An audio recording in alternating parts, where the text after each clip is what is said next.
सांगली महानगरपालिका प्रभाग क्रमांक 1 मध्ये आज काँग्रेस आणि शरद पवार राष्ट्रवादी पक्षाचा संवाद मेळावा आणि प्रचार कार्यालयाचे उद्घाटन सोहळा संपन्न झाला आणि यावेळी काँग्रेसचे विश्वजित कदम आणि जयंत पाटील यांची प्रमुख उपस्थिती लाभली होती आणि या मेळाव्यात बोलताना माजी मंत्री आमदार विश्वजित कदम यांनी काँग्रेस आणि काँग्रेसने केलेल्या कार्याची माहिती दिली।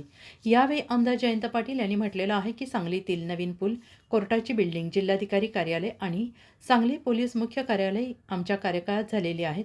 फक्त कामांचे उद्घाटन यांनी केले आणि ही बाब जनतेपर्यंत पोहोचवण्याचं काम आपण सगळ्यांनी करावं। या मेळाव्यामध्ये उमेदवार शेटजी मोहिते, राईसा रंगरेज, अभियंता सूर्यवंशी आणि विजय घाडगे यांना भरघोस मताने निवडून देण्याचं त्यांनी आवाहन केलेलं आहे। या प्रसंगी किरण सूर्यवंशी, जमीन रंगरेज आणि या प्रभागातील स्त्री पुरुष मोठ्या संख्येने उपस्थित होते। लोकसंदेश न्यूजसाठी सतीश भादुले यांचा रिपोर्ट। मनापासून या ठिकाणी आभार मानेल, कारण संध्याकाळच्या या वेळेमध्ये आपल्या सगळ्या महिलांवर, स्त्रियांवर एक घरातली जबाबदारी असते। घरातल्या लोकांना जेवणाची व्यवस्था असेल, टीव्हीवरची महत्वाची सिरियल असेल, हे सगळं बडवून तुम्ही या ठिकाणी बसलेले आहे, म्हणून तुमचे मनापासून आभार मानतो।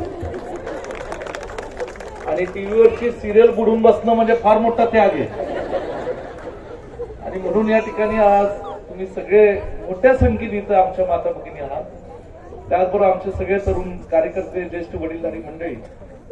मी प्रभाग 1 मध्ये आपले महाविकास आघाडीचे आणि राष्ट्रवादी काँग्रेस पक्षाचे जे इथं उमेदवार आहेत, या सगळ्यांचं, मला हे काही नवे उमेदवार नाही, इथं उभे असलेल्या प्रत्येक कुटुंबाशी आणि प्रत्येक आमच्या या उमेदवारांचं तुमच्याशी अनेक वर्षांपासून जिव्हाळ्याचं व्यक्तिगत नातं आहे। यातल्या अनेक लोकांनी तुमच्या आशीर्वादाने, तुमच्या सहकार्याने तुम्ही त्यांना संधी दिली प्रभागातल्या लोकांची सेवा करण्याची आणि मागच्या निवडणुकीमध्ये त्यांना नगरसेवक म्हणून काम करण्याची संधी दिली, सेवा करण्याची संधी दिली आणि प्रत्येकाने आपापल्या परीने महानगरपालिकेच्या माध्यमातून आपल्या या प्रभागामध्ये सर्वसामान्य लोकांचं विकासाचं काम करण्याचं एक चांगलं काम केलेलं आहे। खरं पाहिलं तर आज जी सांगली महानगरपालिकेची निवडणूक असो किंवा महाराष्ट्रातली कुठलीही महानगरपालिकेची निवडणूक असो,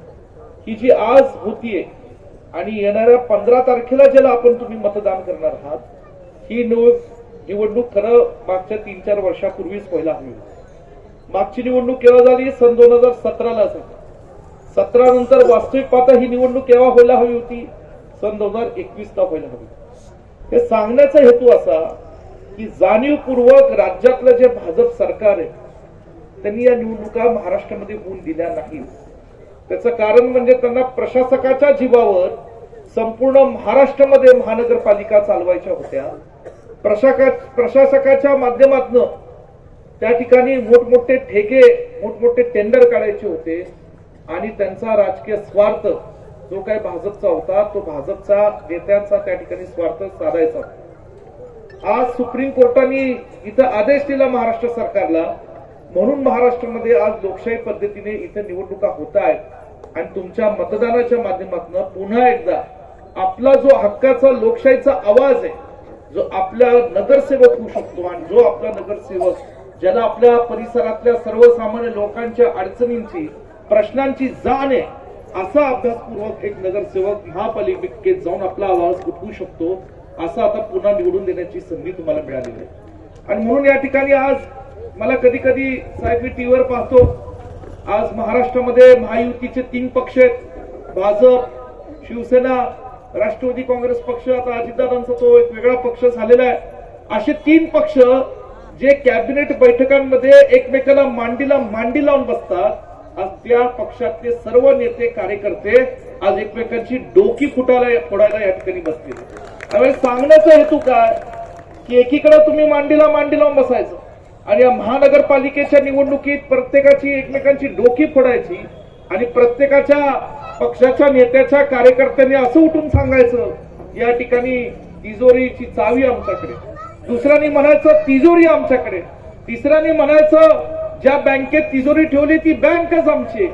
अरे बाबांनो, ज्या बँकेत आणि तिजोरीत पैसे आहेत ते महाराष्ट्राच्या आणि सांगलीकरांच्या सर्वसामान्य गोरगरिबांचे पैसे, ते काय तुमचे पैसे नाहीत। आणि म्हणून हे पैसे जर योग्य पद्धतीने खरंच सांगलीच्या विकासासाठी, आपल्या प्रभाग नंबर 1च्या विकासासाठी आपल्याला वापरायचे असतील, त्याचा चुकीचा वापर होऊन द्यायचा नसेल तर आपले महाविकास आघाडीचे, काँग्रेस आणि राष्ट्रवादी काँग्रेस पक्षाचे हाताच्या पंजाच्या आणि तुतारीचे उमेदवार आपल्याला निवडून देणं अत्यंत गरजेचं आहे. आज आपण पाहतोय की सांगली शहरामध्ये काय अवस्था आहे. गेले 3-4 वर्षापासून प्रशासकाच्या नावाखाली आज कारभार यांनी चालवला. आज गेले 1 वर्षापूर्वी खासदार भाजपचे होते. आपण या ठिकाणी खासदार आता काँग्रेस पक्षाचे विशाल पाटलांच्या माध्यमातून निवडून दिले, पण आमदार या ठिकाणी भाजपचे. काय नेमकं आपल्या प्रभागासाठी केलं, काय नेमकं सांगली शहरासाठी केलं, हा जाब विचारण्याची वेळ आता या निवडणुकीच्या माध्यमातून आलेली आहे. मला आपल्या सर्वांना सांगायचं की गेल्या अनेक वर्षांपासून आपण बघतोय की सांगली एकेकाळी महाराष्ट्रामध्ये हिंदुस्थानासाठी, हळदसाठी प्रसिद्ध होती. सांगलीतले द्राक्ष, सांगलीतला कारखानदारी, सांगलीतलं आपलं या ठिकाणी गणपती मंदिर असेल, अनेक गोष्टींसाठी या ठिकाणी सांगली प्रसिद्ध होती. परंतु नजीकच्या महिन्यांमध्ये, नजीकच्या काळामध्ये सांगलीचं दुर्दैव आणि प्रसिद्धी कशामध्ये झाली तर इथं वाढत्या गुन्हेगारीमुळे झाली, इथं होणारी नशेखोरीमुळे झाली, इथं होणाऱ्या या महिलांना जी भीती वाटते संध्याकाळची बाहेर पडायला, आज अशा वातावरण म्हणजे कायदा सुव्यवस्था सांगलीची अत्यंत बिघडलेली. आणि म्हणून मला म्हणायचं की ही सांगली खरं आपल्या तरुण पिढीच्यासाठी वाचवायची असेल तर चांगल्या विचाराची नगरसेवक आणि आज या विरोधकांना आणि सत्ताधाऱ्यांना जो माज आलेला आहे सत्तेचा, त्यांना विचारणारे लोकांना या ठिकाणी महानगरपालिकेत आपल्याला पाठवण्याची आवश्यकता आहे. मी जास्त लांबलचक भाषण करणार नाही. आज जयंतराव पाटील साहेब आहेत, विशाल पाटील त्यांचं मनोगत व्यक्त करून गेलं. आज आम्ही काँग्रेस, राष्ट्रवादी काँग्रेस पक्षाने ताकदीने महानगरपालिकेमध्ये या ठिकाणी चांगले उमेदवार तुम्हाला दिले. मी तुम्हाला खात्रीने सांगतो, आज 1 नंबरचा प्रभागाचा सर्वे करणारे काही एजन्सीज आम्ही नेमलेले आणि म्हणून तुम्हाला सगळ्यांना सांगतो, विजयराव तुम्ही तर खूप वर्ष नगरसेवक पद भूषवलं, किरणजींनी भूषवलं, आमच्या रंगरेज मॅडम आहेत, त्यांच्या कुटुंबातले लोक अनेक वर्ष या ठिकाणी नगरसेवक पद भूषवलं, शेठजी मोहिते आहेत, ही सगळी अनुभवी मंडळी आहेत. आणि जे वातावरण आज सर्वे रिपोर्ट केवळ माझ्याकडे नाही, सत्ताधारी पक्षाकडे सुद्धा गेलेला आहे.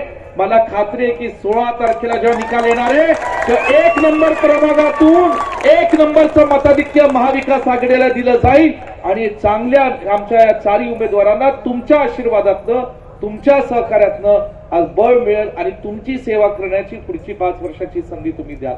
आणि म्हणून या ठिकाणी आज मी सांगतो की 1 नंबरच्या प्रभागाची जबाबदारी फक्त आमच्या 4 उमेदवारांची नाही, तर 1 नंबरच्या सर्वसामान्य लोकांचे प्रश्न सोडवण्याची, इथं विकास घडवून आणण्याची जबाबदारी व्यक्तिगत विश्वजित कदम, विशाल पाटील आणि जयंतराव पाटील साहेबांची सुद्धा राहील. हा विश्वास तुम्हाला या निमित्ताने देतो. आणि म्हणून या ठिकाणी आज तुम्हाला सर्वांना विश्वास द्यायचा आहे की सांगलीमधनं 1 नंबर प्रभाग हा आम्हाला अत्यंत महत्वाचा आहे. कारण विजयाची सुरुवात तुम्ही घडवून आणायची, विजयाची सुरुवात या भाजप पक्षाला दणका देण्याची तुम्ही घडवून आणायची.